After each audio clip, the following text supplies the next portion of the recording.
So we have people from all over, which is excellent. And the purpose of today's talk, tonight we're going to talk about motivation, but not in the way it's usually taught. This isn't about discipline, willpower, trying harder. It's about understanding how your system is wired to move and why follow through feels easier sometimes and impossible other times. So, hello, my name is Kate McDowell. I use hypnosis and NLP. I've used it both in my own personal life when it comes to health challenges, when it comes to moving forward and advancing in my career, when it comes to relationships.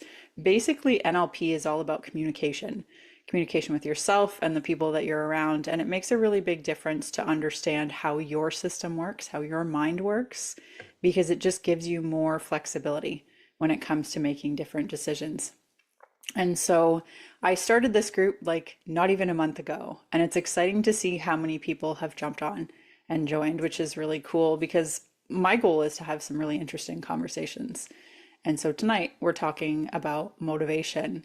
And again, like I said, this isn't the normal way that you're taught about motivation. So hopefully this is something you find very useful. So oh, come on, computer. There we go. Okay. So, have you ever said to yourself, if I could just stay consistent? Who's ever experienced that? I definitely have. And so, motivation is about understanding what's going on in your mind because there are two different ways that we actually deal with motivation. And so that's what we're going to talk about tonight. It's about understanding how your system is wired to move and why follow through feels easier sometimes and impossible other times. And if any of these questions ever landed for you, that's not a motivation issue. This is the things like I've tried better plans, or maybe I just need more discipline, or holding yourself accountable is the answer, and it still doesn't stick. This is something that I definitely have experienced, again, as I said, with health, with relationships, with career, with many different areas of life. And so that's what we're going to dig into today, the two different sides of motivation. So nothing is wrong with you. That's the first thing that I want to make sure really lands with you because when something works and then something doesn't, it's not that there's something wrong with you. The problem isn't motivation, it's how you're trying to motivate yourself. This is important, and I want you to hear this clearly. If consistency has been hard, that doesn't mean you're lazy. It doesn't mean you're broken. It doesn't mean you're incapable. It usually means you've been trying to motivate yourself in a way that doesn't match how your nervous system actually works. So when we talk about motivation, we've been taught that motivation is a mindset problem or a character flaw. But motivation actually involves a nervous system pattern. Your system is constantly scanning for safety or threat, and that determines whether action feels possible or exhausting. This is important. I want you to hear this clearly. For a long time, I personally believed that if I could just think differently, everything would change. That's actually a big part of why I wrote my book. I actually just wrote a book. I launched it last Tuesday, and my book talks all about the patterns that are underneath health challenges. I was diagnosed with critical illness with multiple sclerosis when I was 22 years old, a little over 20 years ago now. And I kept telling myself that I just needed better mindset, more discipline, more positivity, more grit. And on the outside, it probably looked like I was doing everything right.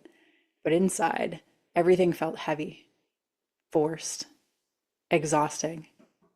I was motivating myself almost entirely through pressure. If I don't stay on top of this, it's going to get worse. If I slow down, something bad will happen.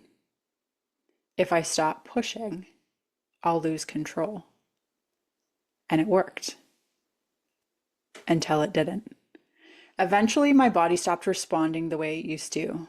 Not because I was weak, but because my nervous system had been living in a constant state of threat. Everything felt urgent. Everything felt loaded. What I didn't understand at the time was that my system wasn't failing me. It was protecting me. Once I saw that motivation wasn't about willpower, but about whether the system felt safe enough to move, things started to make sense. Not all at once, but enough that I stopped blaming myself. That shift alone changed how I approached everything moving forward. So, there are actually two types of motivation, as I mentioned, and this is what we're going to talk about tonight. And so, the two primary ways that humans are wired to move through this world, everyone uses both of these at some times, but most of us have a dominant pattern. So, if you think about it, if you're right-handed or left-handed, just because you're right-handed doesn't mean you don't use your left hand.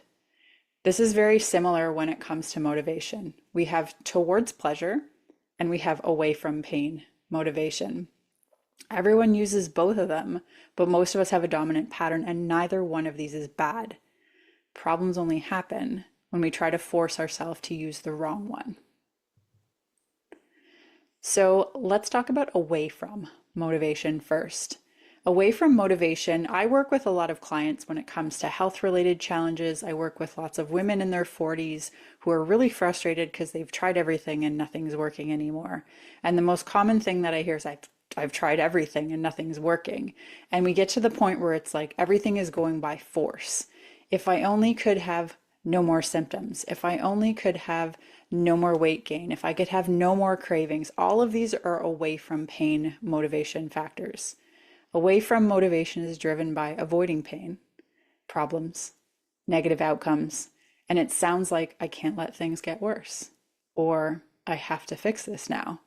And you'll often see this show up as things like you only take action when things feel urgent or scary, or you wait until you're behind, overwhelmed, or fed up before you move. You motivate yourself with pressure, guilt, or fear of consequences. And real life examples of away from motivation might be you finally start taking care of yourself because you're scared of what will happen if you don't.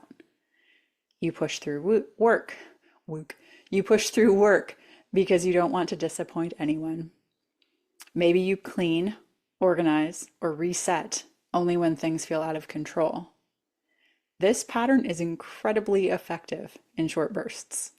Who's ever felt like all of a sudden you found out that company was coming over and you cleaned your house like that? In short bursts, this can be very effective, but it's how we survive emergencies, like a company coming over and your house is a disaster. But when this becomes your default, your nervous system says something is wrong and stays there, and that constant pressure takes a toll on us. Towards motivation, on the flip side of this is different. Towards motivation is driven by desire, meaning, and what you want to experience more of. It sounds like, I want to feel better, or this is leading me somewhere I care about. You'll see this shows up as you're energized by a clear vision or goal, or you move more easily when something feels aligned or meaningful. You do better when you're inspired, not pressured. Real life examples of towards motivation are you stay consistent when something genuinely gives you joy. You show up fully when the outcome excites you. Maybe you naturally make time for things that feel rewarding or purposeful. This pattern is much more sustainable, but there's a catch here. It only works when your nervous system feels safe enough to want something. When there's too much stress or threat, desire can shut down.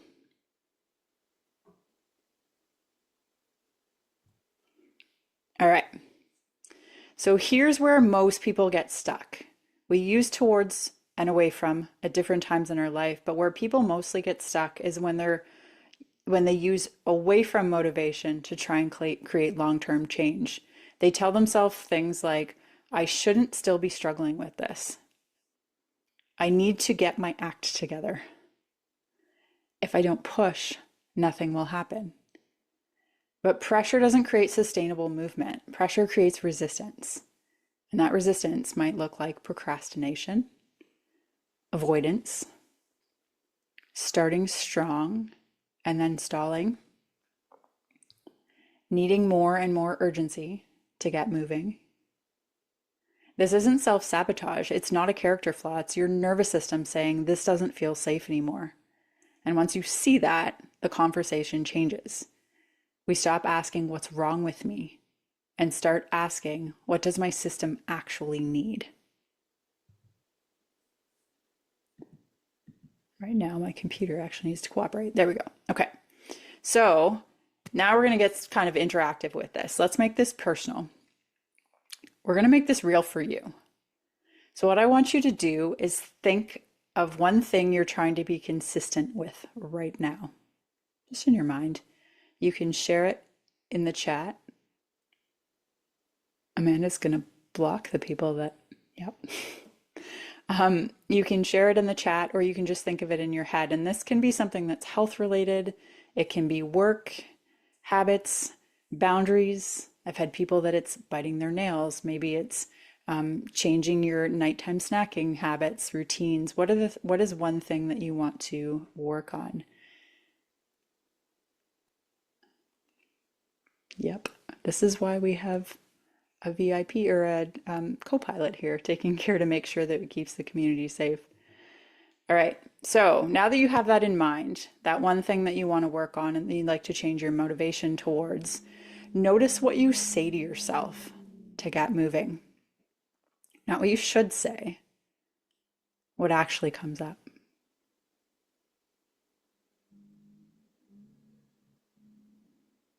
Is it pressure-based? Language like, I have to, or I can't screw this up. Or is it desire-based? Like, I want to, or this matters to me. Karina says pressure-based.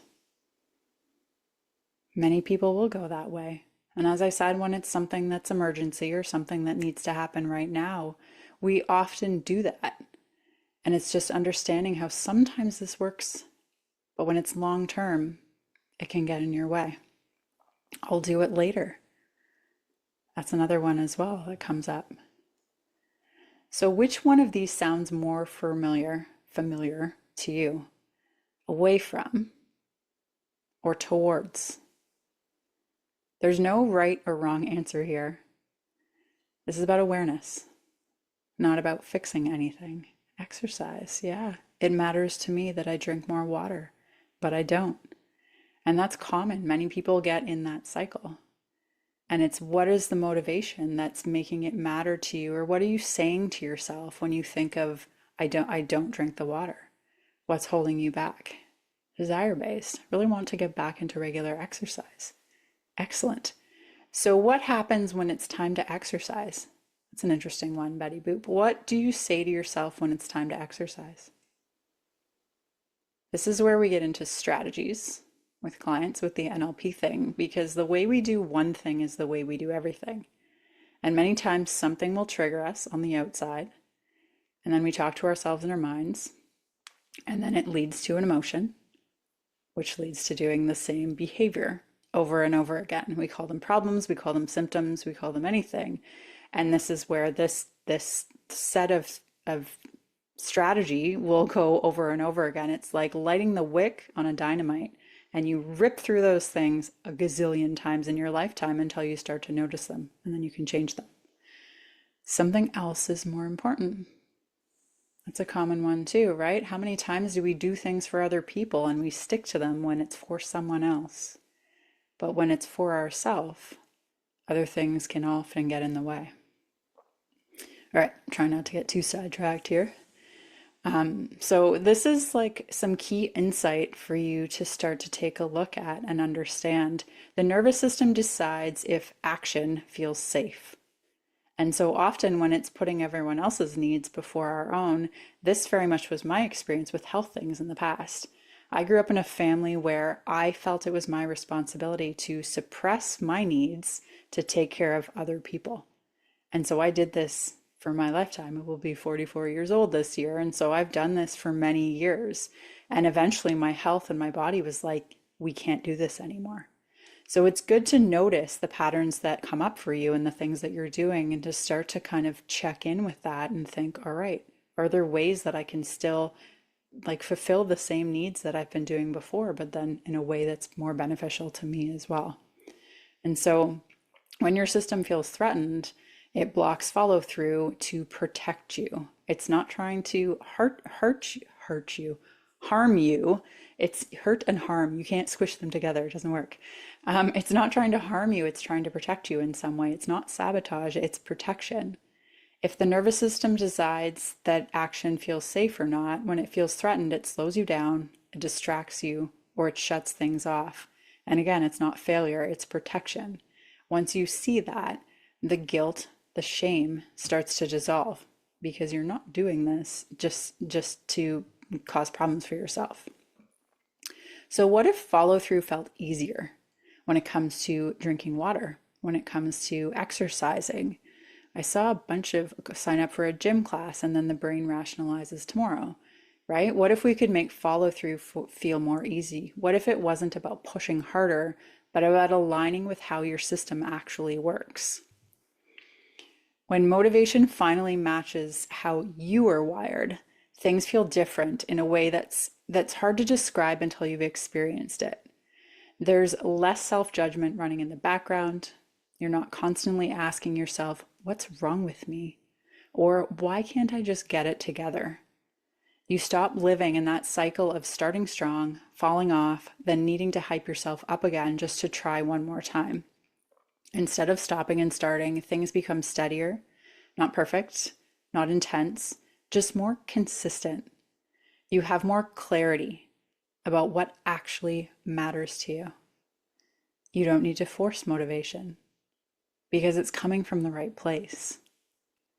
There's more ease, not because life suddenly becomes easy, but because you're no longer fighting yourself every step of the way. You're not dragging your nervous system forward with pressure or fear. You're moving with it. And that changes how everything feels. Sure, you still have challenges. It's life. It's 2026. We all have challenges. You still have days where motivation is low, but those days don't turn into spirals of shame or self-doubt. You understand yourself better. And when you understand, you stop trying to become something else, someone else that just make more progress. All right. So hopefully you got some benefit and some curiosity from this conversation today. And my objective was just to share some details about how we do have the two sides of us when it comes to motivation, the towards pleasure and the away from pain. And just understanding that both of them have benefit and purpose. And it's like finding what's most aligned for you and for your goals. And so for this, I'm offering a 20-minute call. Like, it's not a sales call, it's no pressure at all. My whole objective is to help you like really connect and align this with you and what's going on in your system, in your mind, in your body, so that you can start moving towards these things in a way that makes sense for you. And so Amanda will probably drop the link in the chat for this. Yeah, you can book this free 20-minute call. Again, it's not a sales pitch. My whole intention here, let's go to the next one, talks a bit more about the call.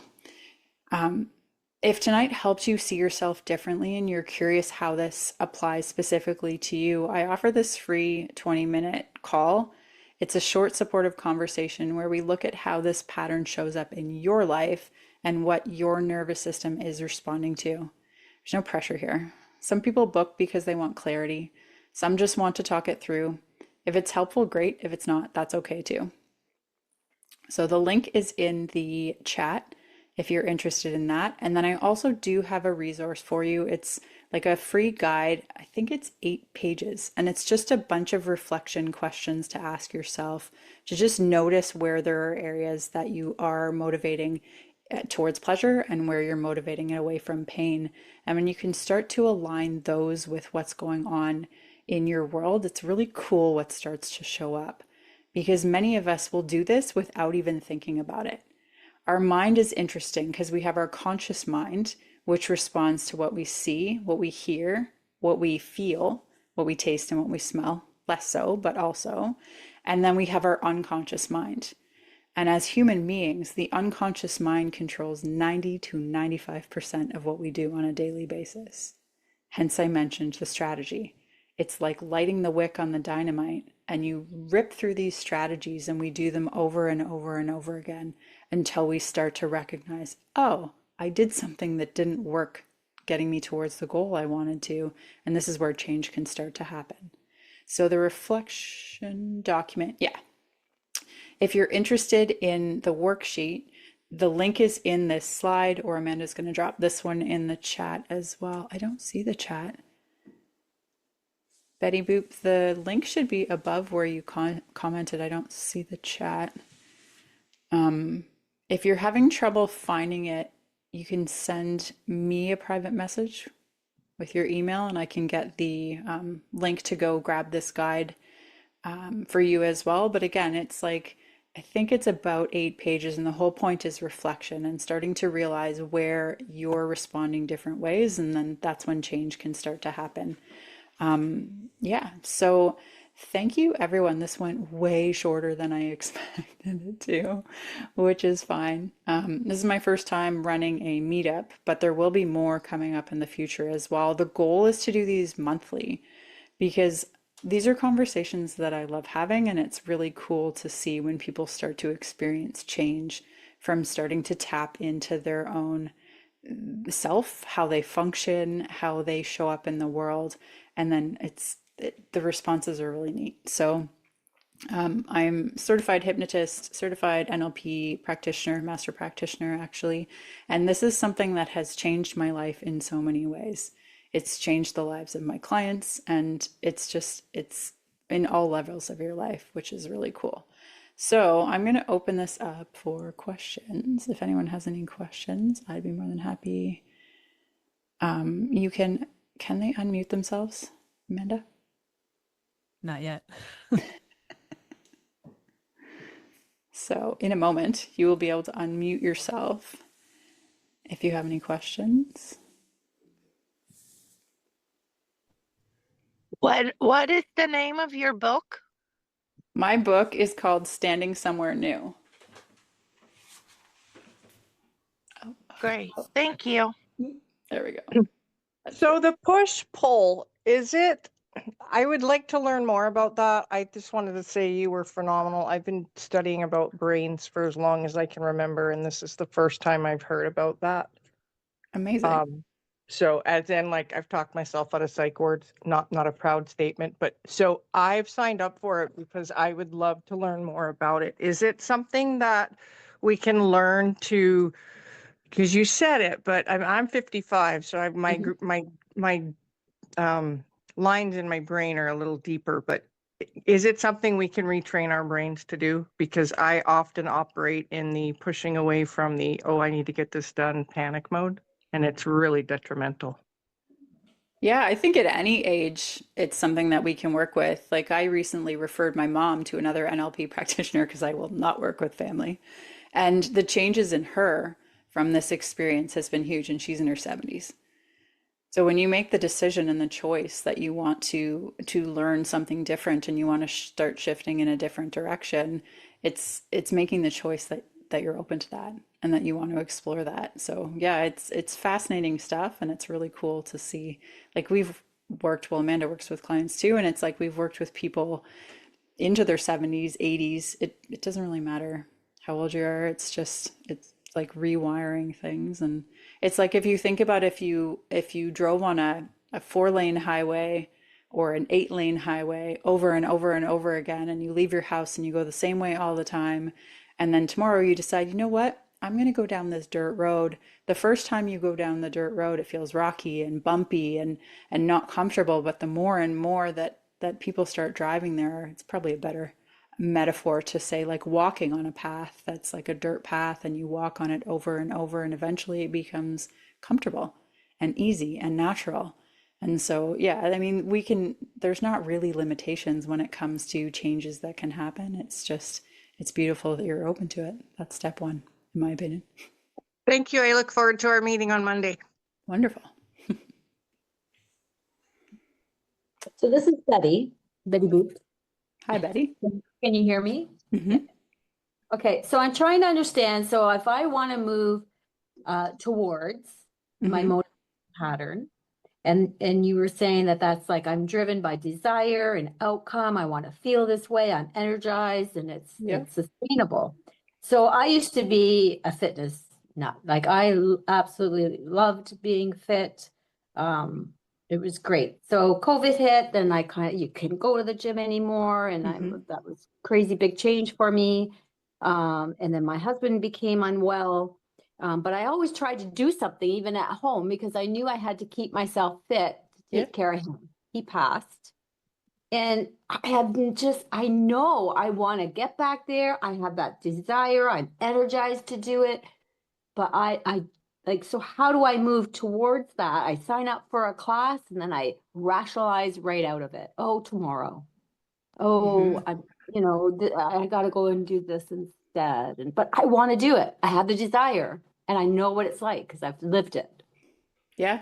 I mean, that can be, it's protecting you somehow to not do it, and it's not And consciously. yeah, so like what in the world could it possibly be that I'm trying to protect myself from because I really, really, really want it and I am so frustrated with myself. And I've tried everything Mm-hmm. to get there and I it's short term. I'll do it if somebody else is going and they're Yeah. counting on me to be there for sure. 100% I'm showing up. For just me, I'm not doing it. I don't know why.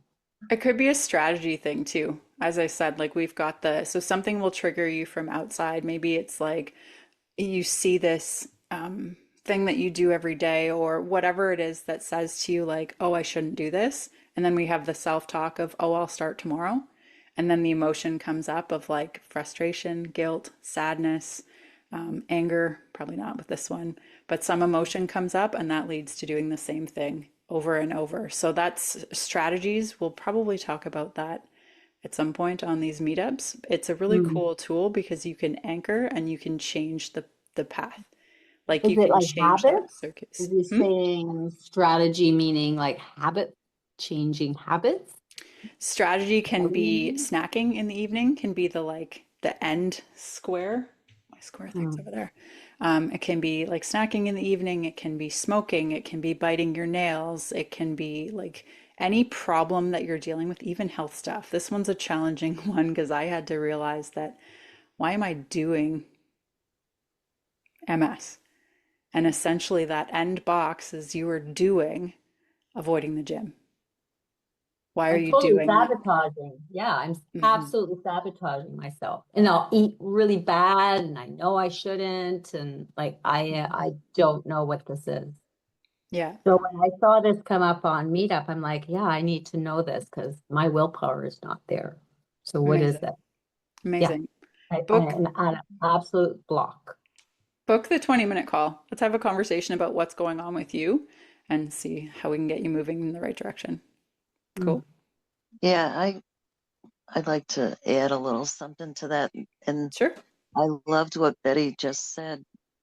It's the self-sabotage. Mm-hmm. I think I'm an artist and I love creating, Mm-hmm. and I procrastinate, and I don't understand. I want to get up every day and do my art, and I'm retired now and I can do that. And I'm sitting in front of the television, you know, doing mindless stuff. And then the day goes by and I'm like, you know, then I get frustrated with myself. And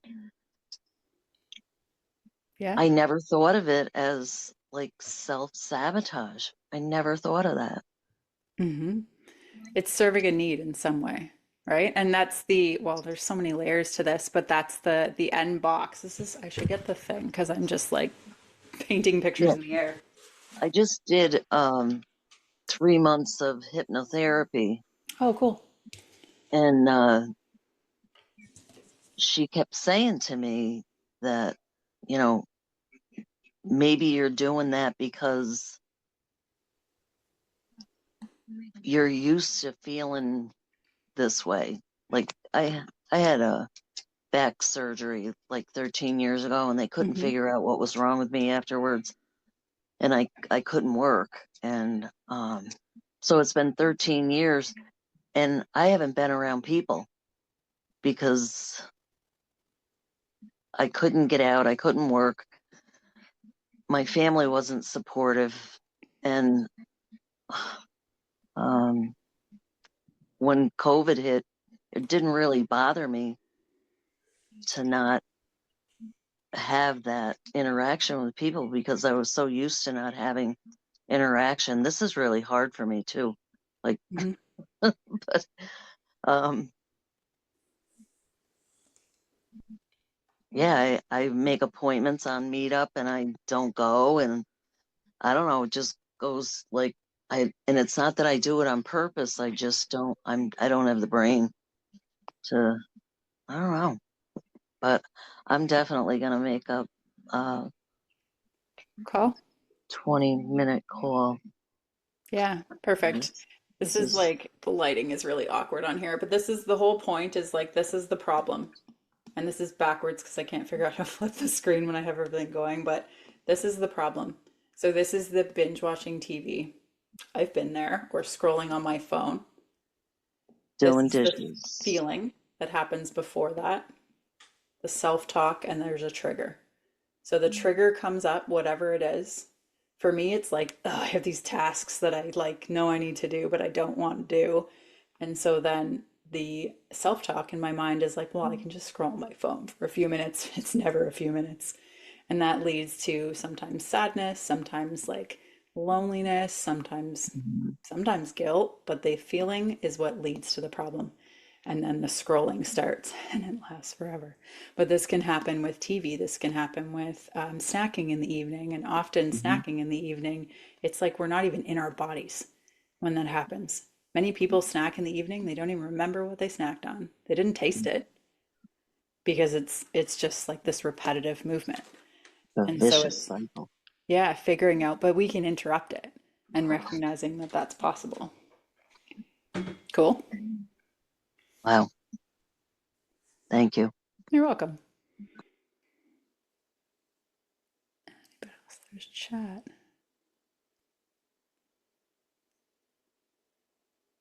Okay, awesome. Susan, did you get the guide? Yes. No.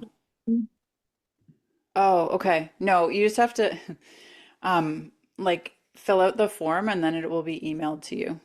I think the thing says if it sends it to you within 10 minutes, it's gonna be a little bit longer than that. After this call, you will get it shortly after if you put in your contact info there.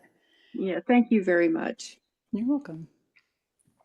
Oh, I wanted to ask, Sure. is your book is not out yet? It is. It's just on Amazon. It's on Amazon. Mhm. Okay. I'm going to look for that because I think you've shared so much here. And I mean, my gosh, you just like nailing, I think, so many people.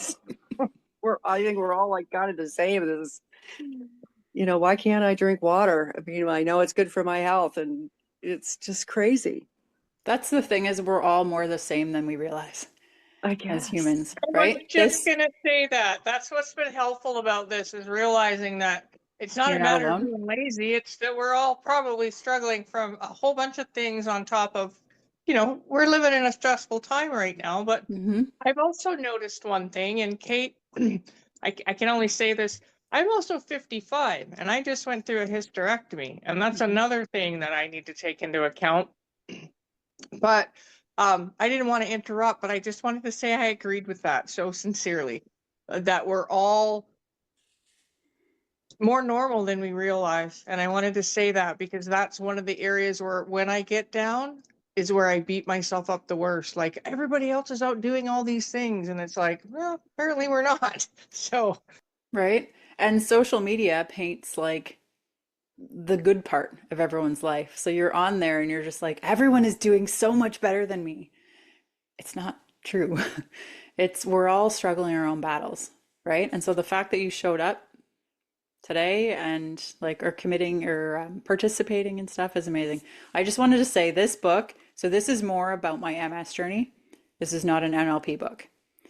There will be NLP and mindset related books at some point, and this talks about like kind of the patterns that I recognized from childhood stuff. Like when I was 4 years old, I learned in an instant that being strong meant putting my needs on the back burner and putting everyone else first. So it's not an NLP book, but I think you'll still find value in it because I've heard that from many people. So just to clarify that. Hey, is it possible for you to, in a really good synopsis, give us like a really good success story of like from the beginning when you met with somebody and like their journey and how they turn themselves around? I'm just trying to get a better understanding of how this works. How this works. Yeah. Oh, I'm trying to think. Like someone came to you, they had like described like without obviously, identifiers, their story, and then how you worked with them, and then what their aha moment was that turned it for them. It's like, what's the best? I work with a lot of MS clients because of my history. I have many people who came to me and thought, like, this is just my reality now, which can be the same with a lot of different situations. It doesn't have to be MS specific. And just the understanding or the feeling like there's no other way. There's nothing else I can do. And they came in with, I had one woman who, I have a lot of clients in England thanks to TikTok. And she works at a college and she does tours for people, but she had really bad fatigue and really wobbly legs. And so there was fear every day. Are people going to notice? Are people going to judge me? What's going to happen? And after like 1 week of working together, she doesn't have wobbly legs anymore. I've worked with weight loss clients who, even just like in a couple weeks of working together, I had one woman 2 days ago who said to me, she's like, I feel like I'm not trying to run up a hill with a boulder attached to my ankle anymore. There's this feeling of like taking the remote back in terms of your life. Can you describe a little more detail about the working together, that part? Like The what working did you together. do? Yeah. Like what did you do that kind of helped them to what A was lot of that? a lot of timeline therapy with people. Therapy, it's not therapy in the traditional therapy sense, but it's like unpacking if there's old negative emotions. I did an hour and a half negative emotion call like right before this today. If there's negative emotions that are holding you back in different areas of your life, something that happened to you when you were young, and now something similar happens and you respond the same way over and over and over again. And it stops you from moving forward. It stops you from doing things. I wonder about it was Denise, you were the artist. And it's like, I end up just sitting on my couch. You love art. You want to go out and you want to do that. COVID like was a train wreck for a lot of us because it just was this like bomb in the middle of this pattern and this routine that we had figured out. And all of a sudden we all had to adapt and learn new strategies. And so going through and finding the negative emotions, finding the limiting beliefs, finding the stuff that's been holding us back, and then taking the strategy and writing a new strategy for yourself, teaching anchoring and just all kinds of tools and techniques so you can start to get your mind working with you to move towards your goals. Make sense? I just want to give a shout out to Denise for showing up on the call today. Thank you, Betty. Thank you, Betty. It's not easy, right? And hey, you got your No. camera on too, and I don't, so good for you. Well, it's funny that I was scrolling through meetings and I chose this one to get on. And like an hour before this, I was doing mindset. It's journaling your triggers and like your reactions and how they're a gift. And it just amazed me that this was, what is it called? NLP? NLP is neuro-linguistic programming. And again, it's like changing the neural pathways so that you're going in a different way.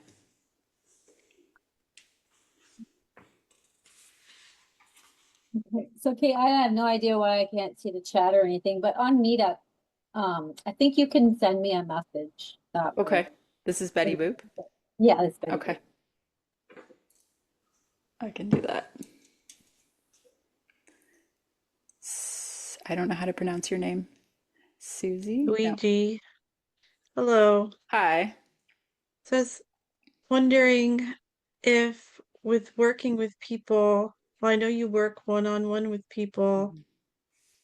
I feel like for myself, I would see myself as an overachiever. Like there's not a lack of motivation necessarily, Mm-hmm. but sometimes the manner of which I work is almost like almost feel like I'm like in danger. Like I have to rush myself. I get like overloaded and overstimulated. And one time I was at work on a very busy day. I actually almost like fainted. Like I had to call an ambulance. I had a meeting all morning and then I had to go back to work and then more meetings. Mm-hmm. So I was just wondering if when you work with people, almost like every person's like process is going to be different. Yep. And for myself, I think would probably be like removing that sense of urgency to actually be like a slower, approaching things in a slower manner. Mm-hmm. Yeah. Well, that's why I like working with people one-on-one because it's what do you need? That's the whole strategy and the whole goal of working with people. So, yeah, I mean, you can book one of those 20-minute calls also and just we can talk about motivation, we can talk about what's going on with you and like if you're interested, like that's not my goal of those calls, but if it's something you're interested in talking about, we can do that as well. The whole point is to kind of go through the motivation strategies, but I'm open to whatever you need. Yeah. I guess it's the you say it's moving away from kind of like that. Yeah, and how that Okay. it's beneficial for a short time, but eventually the nervous system is like, eek, right? And like Oh looking for yeah. fires My everywhere. brain just said no more. Like you've had enough. You need a break. Hmm. Yeah, and how can you find a way to calm the nervous system down so it doesn't get to the point where the brain pulls the plug, rips out the Yes. batteries to slow you down and stop you, right? Hmm. Cool.